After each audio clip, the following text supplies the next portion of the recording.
I gotta say, this chapter was pretty damn hype. A lot of exposition, dialogue about a lot of the fights, and I gotta say, Toriko was on a roll with this chapter. So, I guess this is the final chapter, since we didn't really have any breaks this week. This is the final chapter of this year of manga for Toriko. And, I gotta say, the chapter was quite the blast. It sets up a shit ton for, you know, the new chapter when it finally does come out, if it comes out next week or, you know, a couple weeks from now. Whatever the case may be, this was quite the setup chapter for what we're getting into. But I have to admit, I'm a little bit upset for one reason. A lot of the fights, once again, were kind of just cutouts, or just, you know, not really dived into a whole lot. I mean, majority of the chapter is kind of just trying to get aside all these Beast King fights out of the way. As we know, we have all these little, you know, meatball things that landed all over the world, and they're fighting, you know, the Beast Kings.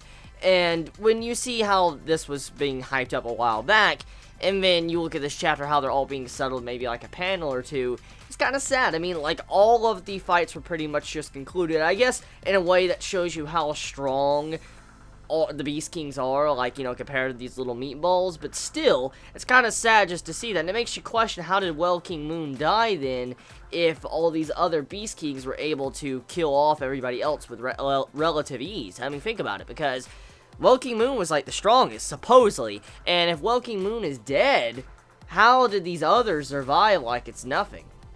So, many questions I have about that, but I'll leave it for now, because there's not really much I can really dive into, because we don't have much information on it. So let's get into the other content.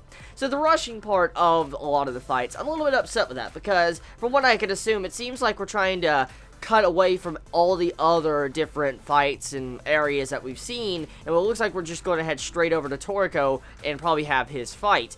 And it seems like we're going to have a big fight with, you know, the Battle Wolf, and we're going to get to see the other meatball that's behind him, you know, with Starjun and Toriko, and you have Torikomatsu and his group is coming over there as well. So with that, I mean, it's going to be really cool. I can't wait to see the fight, of course, but I just hope they don't skip, like, certain, you know, fights that's currently going on. Like, you know, Midora fight. I don't want to see that skip. Please, don't fucking skip that. Please, don't fucking skip that. I want to see that shit. I want to see that fucking shit. That's going to be fucking epic. I want to see that. So, I just hope a lot of these things are not skipped.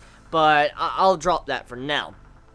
The thing is, with the chapter, it was kind of just prepping us up. It was like a preparation chapter for what is to come. And there was, once again, a lot of subtle details, or not really subtle, actually. A lot of details hinting that there might, once again, be a space arc, or leaving the planet arc. Because, for one, there was two things in this chapter that kind of hints at a possibility of a space arc. For one, the food ingredients, or the different space ingredients that cannot be found on the planet. It actually came from space, the Milky Way and stuff, and they landed there, and there are these different type of ingredients that were living. And that instantly makes me start thinking, okay, so there's actually living ingredients outside there in space. That just raises many questions, like what the fuck is out there in space for these ingredients to make it to the planet. And then another thing is, everybody was starting to talk, and you have it to where, like, they were saying, if all these epic, great battles are going on at once, I actually think the planet might not be able to take what's going on right now.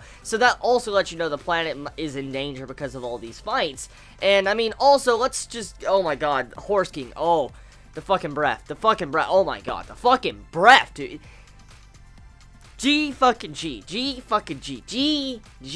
oh my god, that breath, he just shot straight for the fucking, you know what, fuck it, it's just like, whoa, don't fuck with Horse King, man, oh my god, dude, just breathing out a little bit, just did that, oh my god, dude, and this fucking, I would hate to see if he just wanted to try his hardest just to breathe.